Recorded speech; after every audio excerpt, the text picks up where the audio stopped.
Our story kicks off in a forest shrouded in gloom. A father and his daughter are on the run, cornered by some seriously shady robed figures. The situation is dire.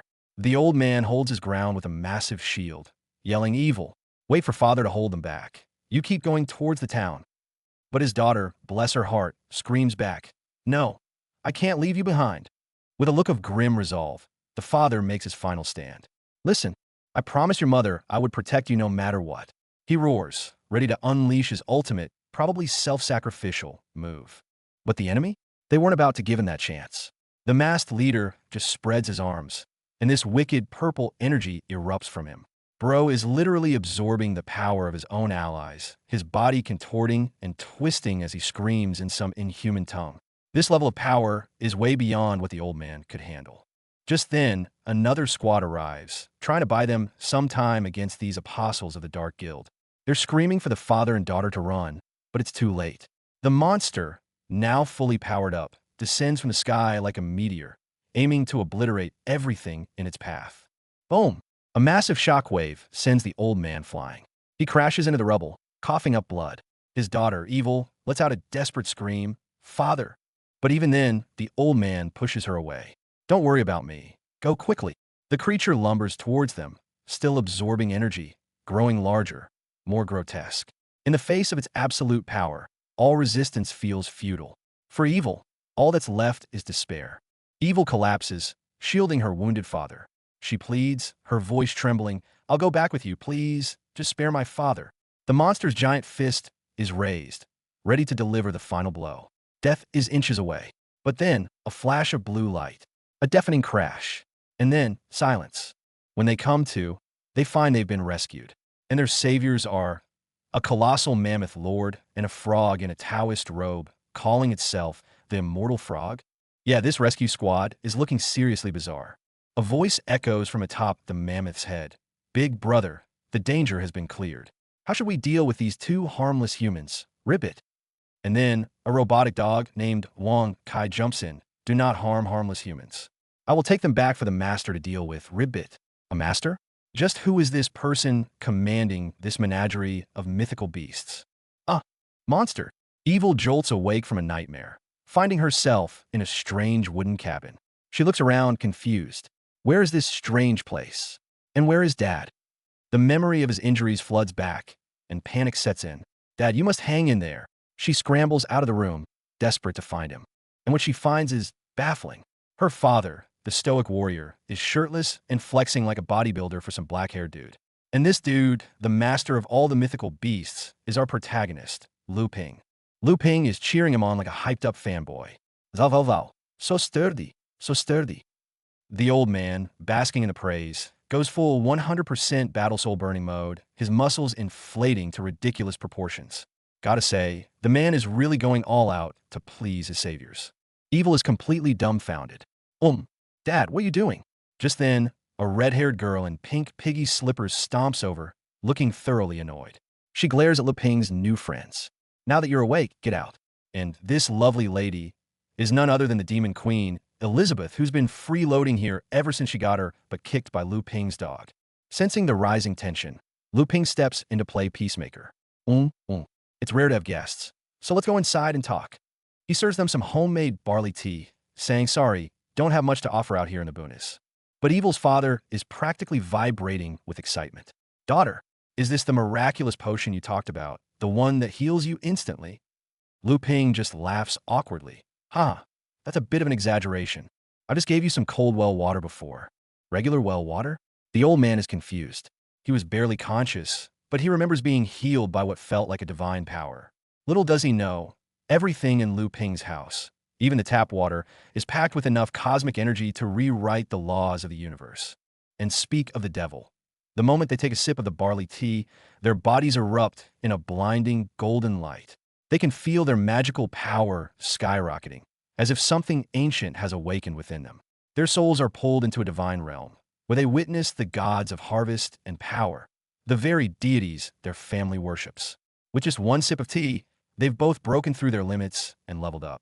Evil's elven bloodline fully awakens, and her ears literally pop out. Her dad jumps several tiers in power. The two of them are just slumped on the floor, their entire reality shattered. After witnessing the boundaries of the universe, nothing really matters anymore. The old man sobs, begging, Mr. Leping, that's enough, really. Any more of this tea, and we're going to explode. Once everyone calms down, Lu Ping asks why they're being chased. Turns out, it's because of evil's elven bloodline. A shadowy organization called the Dark Guild is kidnapping elves for some kind of twisted experiment. But Demon Queen Elizabeth just scoffs from the couch. Nonsense. The intermarriage ban between races was abolished long ago after I unified the world. The old man clarifies, it wasn't the elves hunting us, but apostles from the Dark Guild. They're doing human experiments, trying to resurrect the demon queen who once ruled the world. Elizabeth. As soon as he says the name, every eye in the room slowly turns to the red-haired girl, casually sipping her drink. Elizabeth's expression freezes. Who told you? She asks, her voice dangerously low. That the demon queen was already dead? The old man, oblivious, replies, isn't it common knowledge? The legend says Demon Queen Elizabeth was killed by the legendary hero 500 years ago. Lu Ping starts sweating bullets, thinking to himself, asterisk 500 years. Elizabeth has only been living here for a little over a year, asterisk. That rumor is false. Elizabeth explodes, and a wave of pure killing intent floods the room. The father and daughter are suddenly drowning in a vision of blood and skulls, consumed by absolute terror. The old man realizes with horror, this isn't some illusion or barrier. It's pure, unadulterated killing intent. Just as the tension reaches its breaking point, our boy Lu Ping sheepishly raises his hand. With a painfully awkward smile, he says, that's right, because I am that legendary hero. The father and daughter just stare. Nanny! Lu Ping covers his face, adding the final nail in the coffin. And the demon queen you're talking about, is she named Elizabeth? Information overload. The father-daughter duo's brains completely short-circuit. Elizabeth goes berserk, convinced Lu Ping brought them here just to humiliate her, and smashes a door clean off its hinges. The old man and Evil are on their knees, trembling, looking at Lu Ping with utter despair. Mr. Lu Ping, what are your plans for us? That night, the father and daughter lie awake, their minds racing. They finally understand the truth of the last 500 years. The demon queen fell in love with a legendary hero and gave up the world to live in seclusion. They realize that in the eyes of these beings, they are no different from ants. Their very lives depend on a whim. As they lie there trembling, the door creaks open. A mysterious figure stands in the doorway, their voice laced with amusement. You're still not asleep so late? What are you doing? The figure is none other than Lu Ping. He grins slyly, holding the deck of playing cards. If you haven't slept yet, how about playing cards? The old man is completely baffled. PL playing cards? He just can't keep up with this god's train of thought. Lu Ping starts explaining the rules. Evil asks nervously, Mr. Lu Ping, may I ask, what's the name of this game? Lu Ping pose. The term fight the landlord probably doesn't exist in this world. So, with a flash of inspiration, he declares with dramatic flair, let's call it Dragon Fight. Dragon Fight. The father and daughter nearly have a heart attack. They're sure this is another terrifying trial to decide their fate. Lu Ping just laughs. Kind of like that. You two brave heroes have to join forces to defeat me.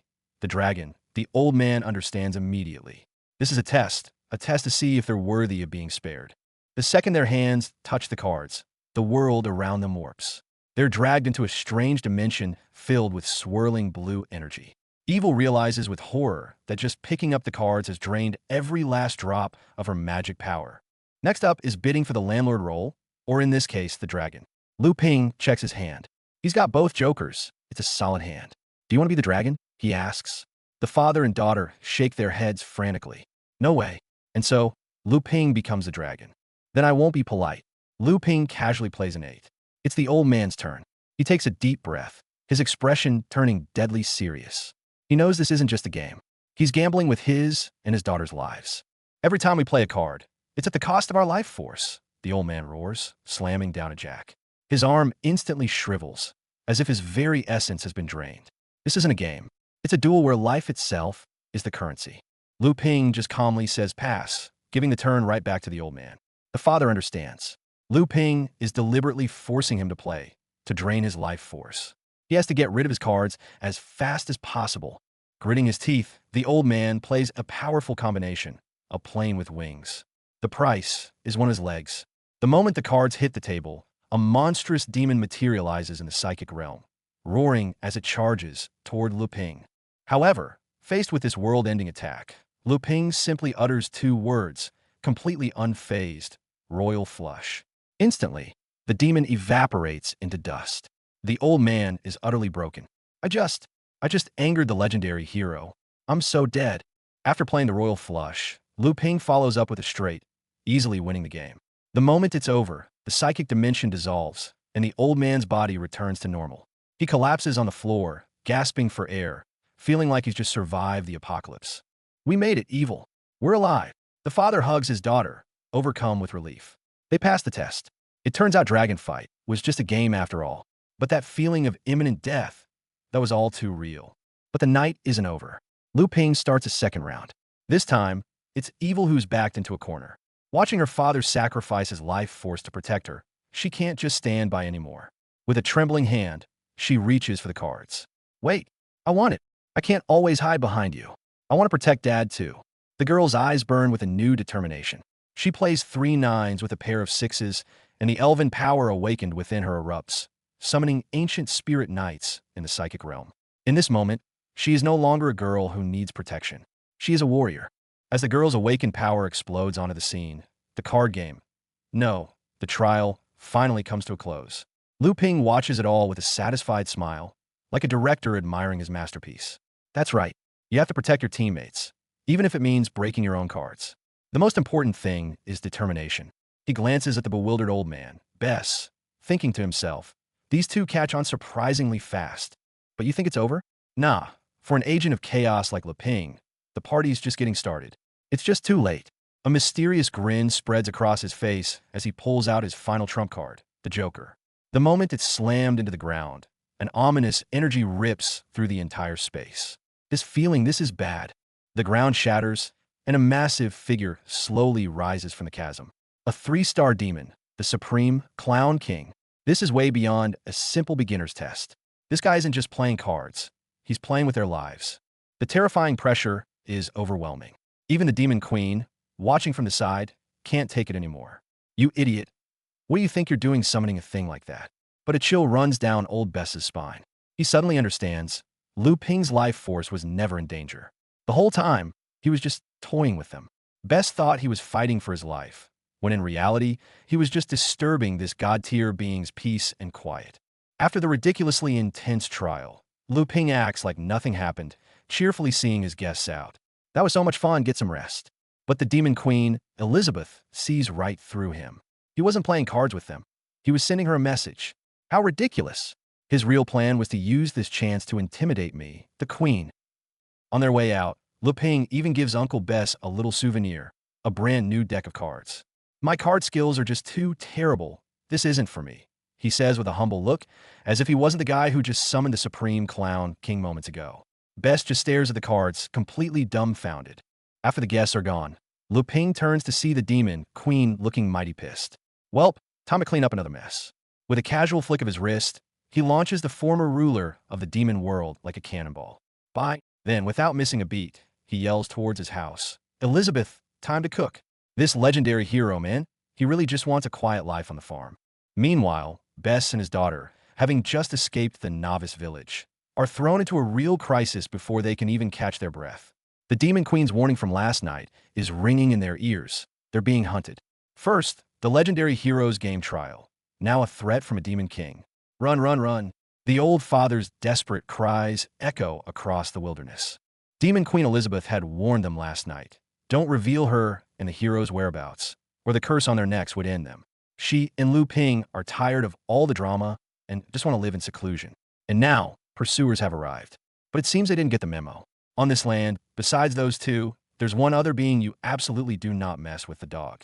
Pudding, the dog in the spacesuit, casually teleports the pursuers away, thinking that should stop them from bothering Master and that fierce woman. What it didn't count on was teleporting them straight into the den of the Dark Guild apostles. Seeing the corpses scattered everywhere, Bess breaks into a cold sweat, trying to drag his daughter away. But just then, an even more terrifying presence emerges. The great apostle of the Dark Guild, a 2-star great demon spirit, makes his grand entrance with his entire crew. That twisted smile, that crushing aura, it plunges Bess and evil into an abyss of despair. This time, it's a genuine dead end. Dad, you have to run. His daughter cries out in desperation. But in this moment, Best stops running. He remembers his past, the man they once called the Ironheart hero. Yes, the power gap is huge, he says, a fire igniting in his eyes. But after witnessing the power of those two, these apostles, are nothing. Dad was wrong. Running away solves nothing. He clutches the cards Leping gave him. If we can survive this, I'll take you to find your mother. He pours his mana into the cards, and 4/4 shine brilliantly in his hand. Card summoning. For bomb arrow god descend. And the figure that appears is the very person evil has longed to see. Her mother. A devastating beam of light descends from the heavens, instantly piercing through the great apostle and his entire legion. The power is so immense, it rewrites the very rules of this continent. From that day on, a new profession was born in the hero's continent, the card master. And the guy responsible for all this? He's currently sulking in his yard, bummed out that he has no one to share his harvest with. I thought I'd be satisfied with peaceful farming, but after getting a taste of the outside world, my heart's getting restless. Our boy Luping stares at the sky, feeling a bit lost. He's too weak. Without the protection of the novice village, he'd be monster food in minutes. The demon queen, sipping her drink nearby, reads his mind. Finally eager to leave this place? Fine, come with me for a trip. The thought of having the demon queen as a bodyguard gets our boy instantly hyped. But he still tries to act like the boss, laying down 3 rules. No running off, control your temper, and don't use magic recklessly and ruin my fun of experiencing life as a normal person. His final, desperate question, however, reveals everything. And most importantly, after you've seen the outside world, will you still come back with me? Yeah, without her, he's a total scrub. Of course, the demon queen agrees without hesitation. But she has one condition of her own. She slowly crouches down, hands clasped, and asks in an almost pleading, cutesy tone, "When we get back, I want you to make me a super deluxe assorted fruit pudding."